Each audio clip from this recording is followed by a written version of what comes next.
السلام عليكم ورحمة الله وبركاته. ازيكم حبايبي؟ عاملين ايه؟ يا رب تكونوا بخير يا رب. بداية كده يا حبايب قلبي، نصلي على النبي. اللهم صل وسلم وبارك على سيدنا محمد وعلى آله وصحبه وسلم تسليما كثيرا طيبا مباركا فيه. بصي يا حبايبي، اولا كده تدخلوا بقى تعملوا لي اشتراك للقناة بتاعتي المتواضعة ده، وده هيبقى شرف ليا طبعا. النهارده ان شاء الله هعمل كشري مصري طبعا. ده طلب الجماهير عندي. طبعا الاراء كلها اتجمعت على ان احنا عايزين كشري مصري النهارده. المهم يا حبايبي، انا علقت على الميه الاول وحطيت فيها شويه ملح، ولما غليت حطيت نوعين من المكرونه، اللي هي المكرونه الاسباجيتا اللي هي الطويله دي، ومكرونه تانية صغيره كده. فانا حطيتهم. انا عملت على قد ما انا يعني ولادي بيحبوا، يعني اللي هو انا ما بكترش اصلا الحاجه، بعمل ايه الحاجه اول باول كده علشان ما فيش حاجه ايه تفضل ولا تترمي. المهم انا هنا كانت المكرونه سلقتها عادي، بتاخد التسويه بتاعتها الكامله. وبعد كده صفيتها وحطيت عليها شويه ميه، وقمت جايبه بقى الحله اللي كانت فيها اصلا، وقمت حاطه نقطه زيت وحطيت فيها المكرونه وشويه فلفل اسمر وقلبتهم وركنتهم في جنب. نيجي بقى للرز بشعريه. طبعا معلقه سمنه ونقطه زيت وعملت شويه شعريه، وكنت بغسل هنا الرز.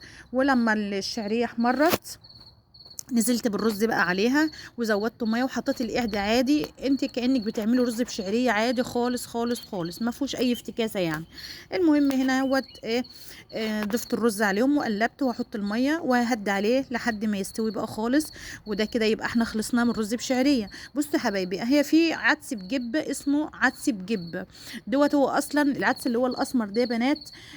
تحس ان هو لونه بني كده وبيجي بتسلق بيتحط في الكشري. انا ولادي بصراحه للاسف ما بيحبوش خالص، وان جبته بعمله بترمي، ما بيرضوش ياكلوه خالص ولا بيدوقوه. علشان كده انا عامله الكشري النهارده من غير العدس ده، للناس اللي بتقول انت مش عامله مثلا عدس ليه، او مش حاطه عدس ليه، او ما عشان ما حدش يستغرب يعني. تمام. خلصنا من قصه العدس. هو المفروض اصلا لو في عدس بتجيبيه وبتسلقيه وبتسيبيه وبتحطيه بقى مع ده اختياري يعني. هنا كان الرز استوى. بعمل هنا الطشه بتاعت الدقه بتاعت الكشري. توم وفلفل، فلفل اخضر وعصرة ليمونة ونقطة خل. وبعد كده انتي بتحطي نص شوية زيت صغيرين، وبتحطي معلقة من الخلطة اللي انت ضربتيها في الكبة دي، وتقومي مشوحهم كده. وبعد كده من نفس الطماطم بتاعة الكشري بتاخدي زي كبشتين كده من الطماطم على الدقة بتاعة الكشري، وبتشوحوهم مع بعض.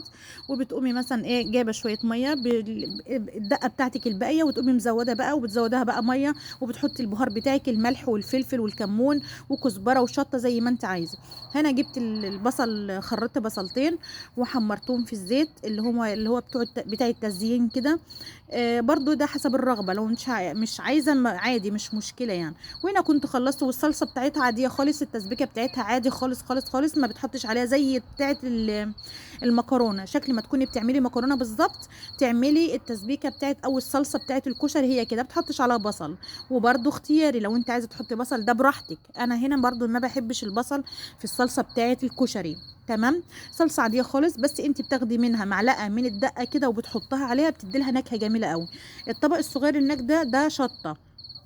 ده انا عاملاه شطه كده للولاد بيحبوا.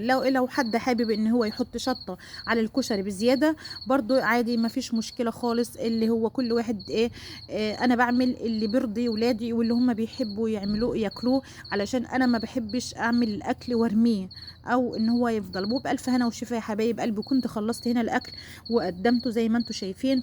الصلصه مع الدقه اللي عليها الليمون دي الدقه بتاعت الكشري، كانت طعمها تحفه تحفه. وده الكشري انا طبعا اللي هو انا مش حاطه عدس خالص، رز بشعريه ونوعين من المكرونه. ده مية مية قوي الحمد لله يعني. وهنا البصل انا مزينه ابوه بس البتاع، وبيتاكل عادي مفيش اي مشكله. والطبق الصغير اللي هناك ده برضو ده اللي هي الشطه اللي هي بتاعه الكشري، على دي حسب الرغبه زي ما اي حد عايز. لا يعني انت مش عايزه شطه ماشي مش مشكله. وقطعت جزر وطماطم ومخلل، والحمد لله، وكانت لقمه زي السكر والعسل. اللهم لك الحمد يا رب والشكر. وبعدين انا النهارده عملت الكشري ده عشان برضو كنت بغسل هدوم طول النهار، والحمد لله. ربنا يا رب يعيننا يا رب، ويبارك في اليوم المليان صحة وعافية، واليوم المليان شغل. ربنا يبارك لنا في صحتنا وفي أولادنا ويعيننا عليهم وعلى تربيتهم. طبعا الراعي الرسمي بتاعي عمري في حياته ما يعدي اليوم بتاعي من غيره بصراحة. كوباية القهوة دي لازم، معرفش اظبط دماغي كده من غيرها. بس بصراحة يا بنات انا ما بشربهاش على الريق خالص.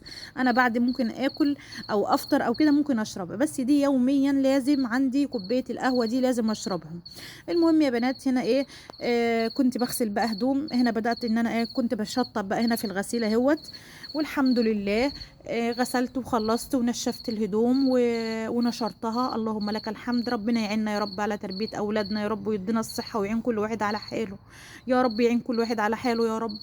اللهم لك الحمد. المهم يا بنات كنت خلصت نشير. بصراحة كانت الغسلة كبيرة كبيرة، وكانت في كوتشيات للولاد غسلتها والحمد لله نشرتها. ودي الشرشوبة غسلتها طبعا، وحصرت الجبنة. وكان عندي بقى شوية مواعين في المطبخ غسلتهم طبعا بعد الأكل كده وخلصتهم. والله العظيم الحمد لله. بصراحة اليوم قصير جدا وما بيكفيش أصلا، الشغل كتير واليوم ما بيقضيش. المهم هنا كنت خلصت يا حبايب قلبي، ومسحت الحمام بتاعي ونظفت مطبخي. وكنت جايبة مكرونة وشعرية فضيتهم في العلب بتاعتهم زي ما انتم شايفين كده. واللهم لك الحمد ومع ألف ألف سلام.